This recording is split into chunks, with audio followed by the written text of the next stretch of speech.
There was an ESPN article basically talking about the fractured relationship between Nick Sirianni and Jalen Hurts, and a lot of the sources were unnamed, so you kind of have to take it with a grain of salt. But the gist of it was that Sirianni basically was saying, hey, things aren't broke, so why would we try to fix them, while Jalen and Brian Johnson kind of wanted to take the offense to the next step, let Jalen Hurts have a little bit more control and kind of call things on his own. And it kind of sounds like, hey, these guys, they may respect each other, they may not, but at the end of the day, they're not really fans of each other. Let's leave it that way. How big of a deal do you think this is going into this season? And will bringing someone like Kellen Moore in kind of keep this at bay, or are they kind of screwed once this kind of stuff starts leaking out, this early in the preseason? I thought it was interesting, Hurt's comment. He didn't really deny it. He kind of let it go. And earlier this summer, during June mini camps, they asked him what the offense was, and he said it was 95% Kellen Moore's. So it's a little bit like he doesn't seem like he's fully engaged in it. I've watched some of the practice clips because I live here in Philly. He looks really good. He looks like he's moving way better than he did last year in terms of having more burst and acceleration. I mean, let's face it, last year, and A.J. Brown went down. He was averaging 17 yards a catch. 2 years ago, he went down to 13. Same thing with Jalen Smith. His yards per attempt went down. They weren't making the big plays. I think one of the key things of the article was I think Jalen Hurts was really concerned about how people were defending him. And this is why we can't judge quarterbacks too early in their careers. Because what happens is defensive coordinators start to figure out how to play the quarterback. And I think what Jalen Hurts was seeing was he was getting a lot of pressure coming off the defensive left side, his right, forcing him to the left and trying to get him to make a play on the move. And I think that created problems. Remember what Nick Bosa said after they played him. His eye level was down and he was looking at the rush. People scheme for that. And I think his call to Don Martindale to say what was going on, why is this happening to me? Why am I getting pushed that way? I think was really telling that the kid saw that he needed to find a way to improve. But that's what's going to be the key here for the Eagles is can they come down the field, make throws? Kellen Moore takes over. Look, 2 years ago, they had a great offense running the football. They scored 204 points in the second quarter. They played from in front on everybody. But when you have this push-tuck thing that they have there, and you have 4 downs to get a first down, it's every time they throw an incomplete pass, they're doing you a favor. Lombo, what is it like? Okay, their relationship is described as professional now. Now, we don't really know what's true, what's not. We hear things from behind the scenes. We hear anonymous sources. If it is a professional relationship, have you seen that in the NFL to where you can be successful and win Super Bowls if the head coach and the quarterback aren't super tight and don't have a very, very good relationship?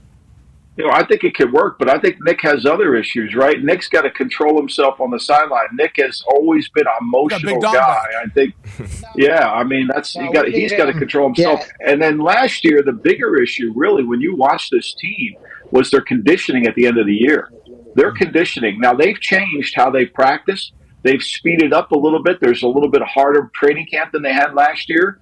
It's been documented. And I think last year, when you look at that defensive front, whether it's Jordan Davis or Jalen Carter, there was a lot of weight gain going on there. And I think they've made some changes within the framework of their strength and development program to help that. That falls on Nick's feet, too. You got to condition the team for the stretch run. So I think there's a lot of pressure on Nick in a lot of different areas.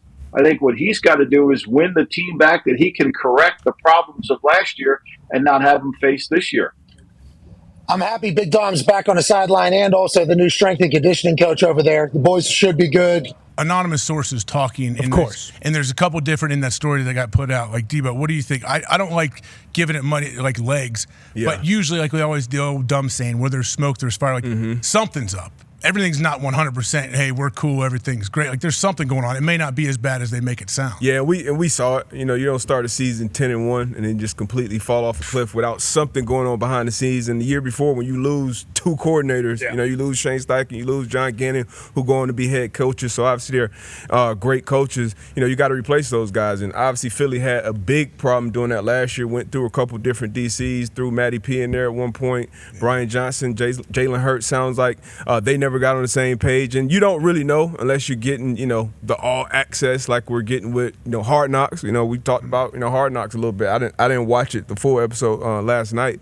Zito kind of dived in a little bit. But you don't really know until you know, and we don't know anything right now. So hopefully they show up. You got Saquon on offense. That's a big piece. You got Devin White at middle backer. That's a big piece as well, who kind of flew under the radar as a signing, who's looking to kind of reprove himself in the league. So GJ, you got pieces. So you hope Jalen Carter and Jordan Davis take the next step up front. You got to replace Jason Kelsey, Fletcher Cox, and those guys. So I'm interested to see. I still think they win that division with what's going on with the other teams there.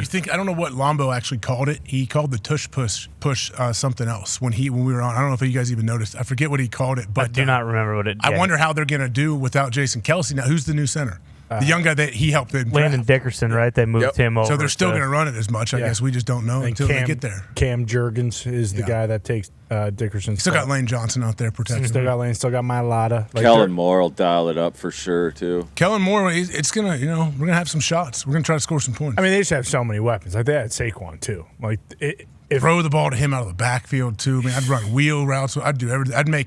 I'd try to get him on matchups all day long. That is one of the things it said in the article, though, is like last year, because to Lombo's point with A.J. Brown, like his yards per catch going down, it said they were way just more like vertical. They were just taking shots, as opposed to like getting A.J. Brown in space in the middle of the field and then letting him run after the catch, which he was so good at in Tennessee. But it's weird. Like that article made it seem too like, and maybe this is. I'm sure Philly kills him, and they especially did last year when they went on that slide. But they're saying like this is a prove it year for Sirianni, and that he is like undoubtedly coaching for his job. And I don't know if that's because maybe like a guy like Belichick's out there, but they're two. We know in Philly how quick it goes up. But they're 2 years removed from a Super Bowl. I know Doug Peterson won the Super Bowl and comes out and he's got a statue of him and Nick Foles, and then he's gone. How many years? 2-3 years later? Yeah. Bro?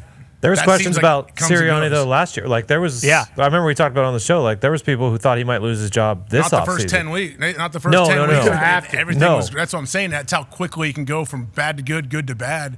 Sirianni knows, hey, I got to a hot start. There's going to be a lot of heat on me, huh? Well, and if that's the conversation too, like it's not as if it's about how new offense, Jalen Hurts and Kellen Moore trying to mesh together. Like the fact that the conversation is, can they bridge the gap between head coach and franchise QB? Like that's kind of when head coach isn't even calling the plays too, so you don't have to have that much interaction. And when Sirianni has been like very loud behind the fact like, hey, Jalen's our quarterback, our quarterback. Like I didn't know that it was to this extent, and granted it might not be just because it is an anonymous source article, and we know in the past those have been completely fabricated. But if there's even a little inkling of there being some disagreement, like sure, at the end of the season, if it doesn't go well, especially with what you said, like all the other teams in the division don't look like they're on the right path, and the Eagles are the one team with the most, players coming back. And sure, they lost some big players, but their playmakers are there on offense. They got a lot of good guys back on defense with CJ, GJ, and Devin White. To D-Butt's point, like if it doesn't work out and they go 10-7 and lose in the first round again to a team like the Bucs or any team really, and you have the option of a Belichick, to Ty's point, or a Vrabel or some of these other guys. One of these college guys that wants to make the jump. Like say Ryan Day. There's going to be some big college coaches, don't you think, that make the jump over the next couple of years? Oh, yeah. Absolutely. I mean, if Ohio State doesn't win the whole thing and Ryan Day is getting murdered, because he will if they don't win the national championship, which is such an impossible thing to do in the first place, but he's already going into the season like this is the greatest roster ever assembled for college football. Like you could you not see Ryan Day being like, all right, I'm done with this. I can go and get a job like Philadelphia where they paid all their guys already. You're going there with 2 stud wide receivers locked in contract, a quarterback locked in contract, a running back locked in contract. It's definitely a job people are going to want. Yeah. Oh, yeah.